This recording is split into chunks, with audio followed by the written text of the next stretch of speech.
নমস্কার বন্ধুরা, হর হর মহাদেব।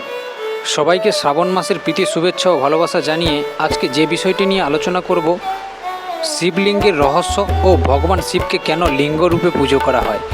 সৃষ্টির আদিকালে সমগ্র মহাবিশ্ব যখন এক অনন্ত শূন্যতায় লীন ছিল, তখন একদিন সৃষ্টিকর্তা ব্রহ্মা এবং পালনকর্তা বিষ্ণুর মধ্যে এক বিরাট বিতর্কের সৃষ্টি হয়। উভয়ে দাবি করতে থাকেন যে তিনিই শ্রেষ্ঠ এবং তিনিই পরমেশ্বর। তাদের এই বাদানুবাদের কারণে চারিদিকে এক অস্থিরতার সৃষ্টি হয়। ঠিক সেই মুহূর্তেই তাদের এই বিবাদের অবসান ঘটাতে এক অলৌকিক ঘটনা ঘটে। ব্রহ্মা ও বিষ্ণুর ঠিক মাঝখানেই হঠাৎ এক বিশাল চোখ ধাঁধানো এবং অন্তহীন অগ্নিস্তম্ভ আবির্ভূত হয়। এই জ্যোতির্ময় স্তম্ভের আলোয় সমগ্র ব্রহ্মাণ্ড আলোকিত হয়ে ওঠে। কিন্তু আশ্চর্যের বিষয় হলো, এই বিশাল অগ্নিস্তম্ভের কোনো শুরু বা শেষ দেখা যাচ্ছিল না। এই অদ্ভুত ও অচিন্তনীয় দৃশ্য দেখে ব্রহ্মা ও বিষ্ণু উভয়ই অবাক হয়ে যান এবং তারা সিদ্ধান্ত নেন যে যিনি এই অনন্ত অগ্নিস্তম্ভের আদি অথবা অন্ত খুঁজে বের করবে, তিনিই হবেন শ্রেষ্ঠ।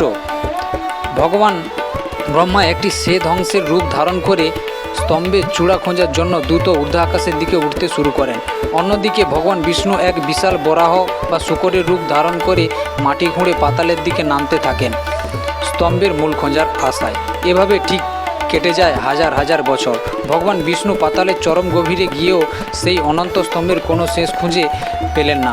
অবশেষে তিনি নিজেই পরাজয় স্বীকার করে ফিরে আসেন। অন্যদিকে ব্রহ্মাও ঊর্ধ্বলোকে উঠতে উঠতে ক্লান্ত হয়ে পড়ে। তবে তিনি যখন ফিরে আসছিলেন, তখন তার সাথে একটি কেতকী ফুলের দেখা হয়। নিজেকে শ্রেষ্ঠ প্রমাণ করার লোভে ব্রহ্মা সেই কেতকী ফুলকে মিথ্যা সাক্ষী হিসাবে নিয়ে আসেন। তিনি বিষ্ণুকে এসে বলেন যে তিনি স্তম্ভের চূড়া খুঁজে পেয়েছেন এবং কেতকী ফুল তার সাক্ষী। ব্রহ্মার এই মিথ্যাচারে সেই অনন্ত অগ্নিস্তম্ভ হঠাৎ এক ভীষণ শব্দে ফেটে যায়।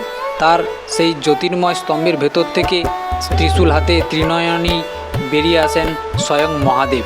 মহাদেবের সেই তেজ সমগ্র সৃষ্টি কেঁপে ওঠে। মহাদেবের বিষ্ণুর সত্যবাদিতায় অত্যন্ত প্রসন্ন হন, কিন্তু ব্রহ্মার মিথ্যাচারিতায় ক্ষুব্ধ হয়ে তাকে অভিশাপ দেন। মর্তলোকে ব্রহ্মার কোনোদিন মন্দির থাকবে না, কেউ তাকে কোনোদিন পুজোও করবে না। মিথ্যা সাক্ষী দেওয়ায় অবশেষে কেতকী ফুলকেও শিব পূজায় নিষিদ্ধ করা হয়। এরপর ভগবান শিব তাদের বোঝান যে তিনি নিরাকার এবং এই অনন্ত অগ্নিস্তম্ভ হলো তারই অনন্ত অসীম রূপের প্রতীক।